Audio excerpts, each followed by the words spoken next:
we'll do is we'll look at the Q&A. We might have one or two questions, maybe, I think. Maybe not. We'll have many more than that. So let's have a look at the questions. Hey, Walt, this is Chad Kaplan. Before you take it away with the questions, just again as a reminder, first of all, thank you to everybody who has attended today. Both of those links in the published comments.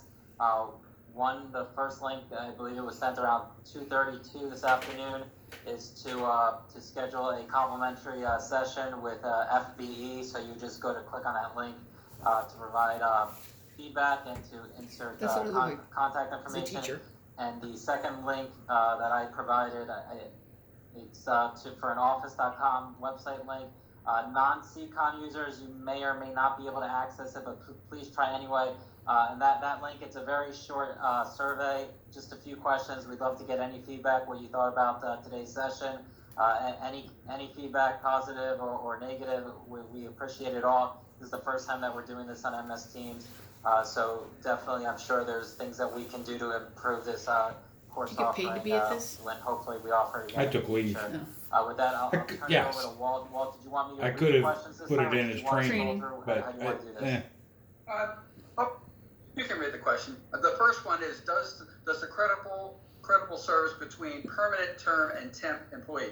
With that one there, since every agency is a little different on how they handle that and their definition, Oh, they're typing I would them. go with your agency to get an explanation of that. Otherwise, I'm talking for your agency. Yeah.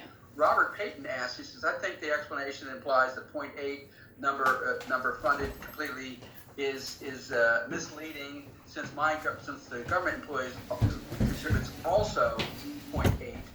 They're not. It's not 16%. It's 1.6%. It's not 16%. You put 0.8, and your employer matches you 0.8. That's why they had to go with Ray and Frey, is to keep the system sustainable in the future. So even with the employer match, they're not putting 16% in. They're putting in 0.8. Unless you're saying, because they're matching Social Security dollar for dollar. That's true, but then they're only going to match 0.8, which you put in. So just to keep it sustainable, that was the reason, Robert, why they went and changed the system. So the newer employees have to put 4.4% in versus just 0.8. Virgil asks, if you're currently enrolled in 2.0, can you enroll in 3.0? Yes, you can. You can enroll in that. We want What to look you're into giving that up, too. Virgil, is you're giving up lifetime, but the plus is you want stabilization as far as your rates go. I'm not saying that they're locked in forever, but they're not going to escalate well over 100% like they have been doing. Will these slides be distributed? I like Chad's explanation of that. Yeah, unfortunately, due to proprietary reasons, we can't share the slides or a recorded meeting. Also, we've been getting questions regarding to access the links. Yeah, the office link, you need to be logged on. If you're logged on to MS Teams, you should be able to access that survey. And also, Walt, I don't know if apparently one of the questions was actually published something early on. I don't know why it was published. I don't know if you answered it, but the question was, I'd love to know what box 19 on my LES means. He said no. I'll explain that.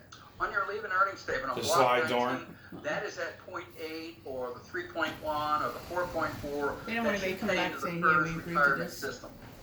That's the amount that you pay in after tax dollars. So I did this. Block 20 is usually 0, but block 20, that's it if you have military buyback.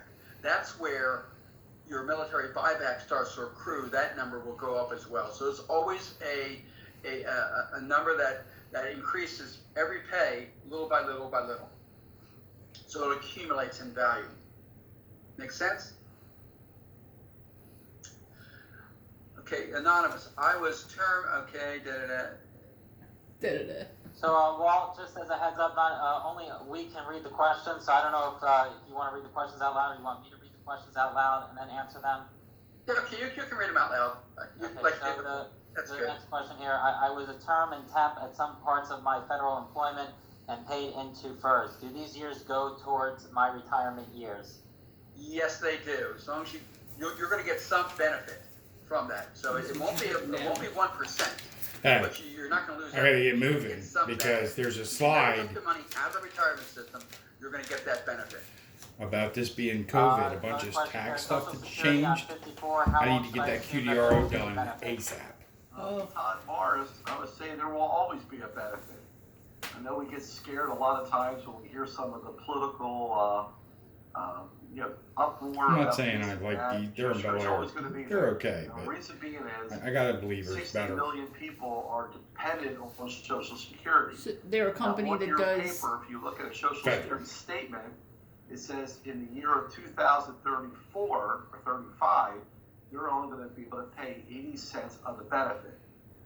That could be in the future, but for today, Social Security will always be there in some form. Too many Americans are 100% depending on that as the only income. Okay.